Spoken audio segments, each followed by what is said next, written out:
So it's interesting while you're talking about this whole religion thing. While you're in, who has reached out to want to support? We talked about this last time briefly. Yeah. Being a Muslim yourself, have some of the most powerful Muslims reached out, trying to help out, figuring out a way to get you out? Yeah, absolutely. They certainly have. And also the amount of mail I got from Muslims around the world was completely incredible. When I was in the cell with Tristan, he said, well, I'm Christian. Nobody's written to me. Yeah, so it was kind of amazing the support that you have from the brotherhood, and you certainly feel part of the family, and I've had a lot of support from them as a whole. It was Ramadan at the time I was in jail, so my first Ramadan was in jail. So that was certainly interesting because you eat when the sun goes down. And my meal came when the sun was up, so I'd have to cover it up and try and hide it from cockroaches and wait for the sun to go down and then eat it cold by myself. But I felt like, if you're going to do it the first time, you may as well jump in the deep end and do it hard. So I did that, and that was an experience. And jail as a whole, I mean, there's so many stories I can tell. There's so many different ways I remember it. There were times I laughed. I will sit and say some of the best days of my life were in jail. Get out of here. Yeah. And some of the worst days of my life were in jail. But there were days where me and Tristan, when we were finally in the same cell, there's times we laughed like we've never laughed before. I'll sit and admit that's absolutely not really true. I feel like if you're going to be the kind of person who strives for an exceptional life, which is what I am, I think I'd be a coward if I said I want an exceptional life, but I only want it to be exceptional in a good way. I don't think that's genuine. I want an exceptional life. And exceptional means away from the norm. And away from the norm means flying your Bugatti on a jet to Dubai and taking your own plane to meet it there. And it also means a Romanian dungeon with cockroaches on New Year's Eve. They're both exceptional experiences.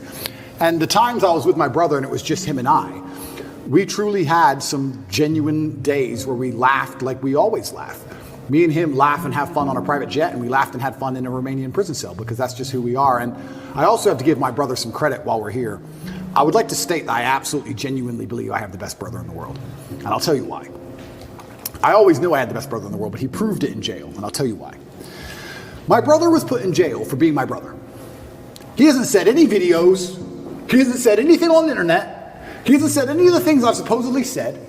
The Matrix isn't attacking him. The BBC doesn't print about him, nothing. Why was Tristan Tate in jail? Because it's Tate brothers. So they just took him and threw him in a cell. Now what's interesting is, when I got out of jail, so many people near me got heat.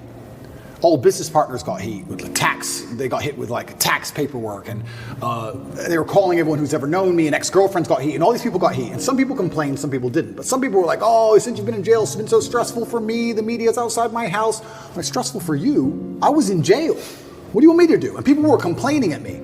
And as these people started to complain, I sat there, I said to Tristan, you got thrown in jail purely for being my brother. And never for a fraction of a second did you even moan. Not even for a fraction of a second did he say, oh, they only put me here because of you. Why am I here? I'm innocent. This has nothing to do with me. Nothing. In fact, he said the absolute opposite. He said, I am so glad I went to jail with you. I would be furious if they sent you here by yourself.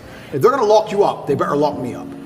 And there was a time, about 2 months in, because there's less media pressure on Tristan, they were talking about releasing Tristan first. And he was saying, no, I won't leave without Andrew. Going down with the ship. I won't leave unless my brother leaves. Wow. I won't leave. And he was telling the guards, I won't leave. Keep me here. I'm not leaving. And they said, the judge says you have to leave, you have to leave. He goes, then I will stand outside the gate. I will sleep outside. I ain't leaving this jail. And our lawyer said, well, we can make an appeal to just release you because there's less media scrutiny around you. And Tristan's like, no. Andrew's in jail. I'm in jail. Refused to leave. He was adamant he had to stay.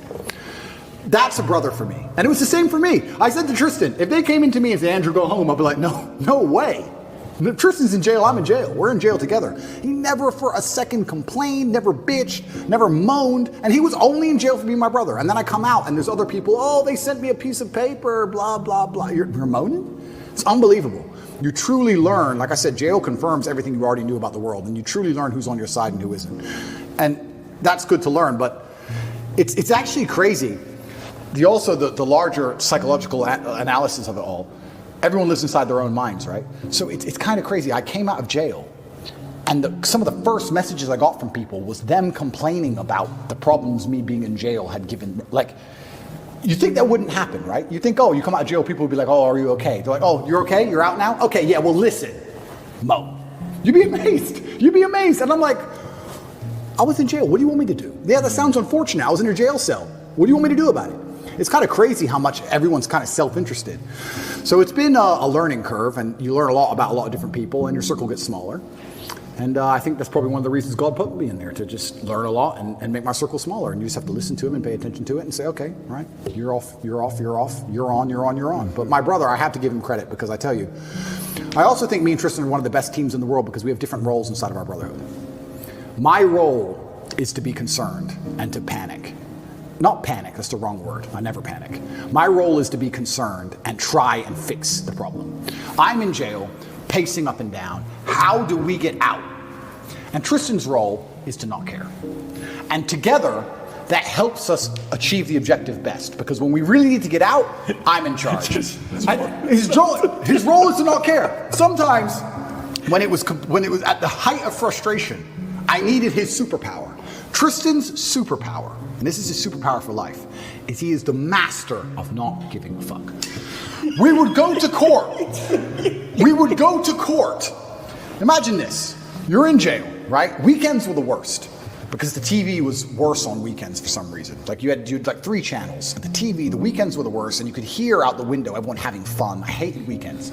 So when a Friday would roll around, I'd say, okay, Tristan, we just have to zen away the weekend. And on Monday, there's court. We just have to zen away the weekend. So for the weekend, we just sit there staring at the wall. Intrusive thoughts, you can't sleep, all those things you're trying to get out your brain, just sitting in silence because the room's tapped, just staring at the wall, just staring at the wall. And you think Monday would never come. And Monday would eventually come, right? Or Sunday night comes, and 8 a.m. on Monday, they're gonna take you to court, and they might let you go home. They might let you go home. You've done nothing. This person in this room can decide if you go home. And it's Sunday night and you can't sleep and you're awake all night long.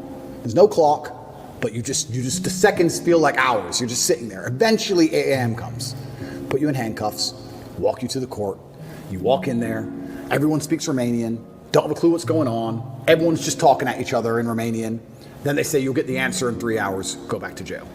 When I went back to jail, I was sitting in the room. I was like, do I pack to go home? No, that's too optimistic. Okay. But you're nervous. You're anxious. Am I going to go home? Is it over? Do I get to go home? I called the lawyer. Do you have an answer yet? No, no answer yet. Okay. Sitting there. I can barely sit still. Tristan finishes court, walks straight into the room. It's a matrix attack. It's bullshit. I'm going to sleep.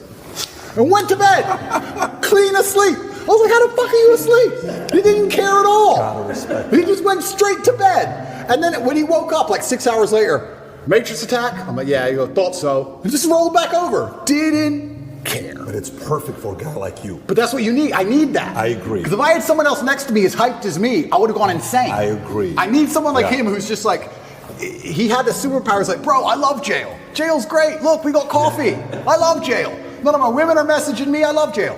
I'm telling you, I had 45 minutes on the phone a day, and I used all of my minutes. Tristan never made a single phone call from jail. Get out of here. Not one. I was like, Tristan, do you want to speak to anyone? Nah.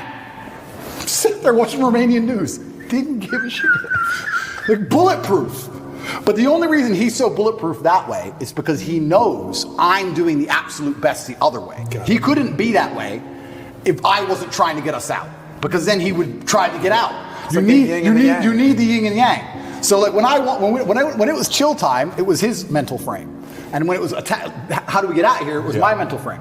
But Tristan's superpower is genuinely not caring. I can't explain the level of how much it didn't affect him. He didn't bother him at all. I didn't see him sad, nothing. He was smiling. He didn't care.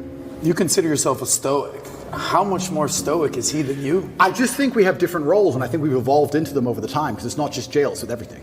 That's what we are with everything. If there's a business problem, I'm the one who's like, shit, we have to fix this now, shit. And Tristan's the one like, Andrew, you are so ridiculously rich, chill. But we need that. We need both, right? But he couldn't be that chilled if I wasn't the way I was, because he wouldn't be successful. Totally. So you need the opposites. Yeah. So everyone goes, oh, you and your brother are so close. We're so close because we're actually very different people. But yeah, he was amazing in jail. And even afterwards, I still struggle to sleep. He sleeps fine. Because I think my experience of jail was a far more stressful one. But I adopted that. Now, I'm not saying I couldn't have done what Tristan did. I could have done what Tristan did. If I were to go into jail and say, your MO is to not care, I could not care.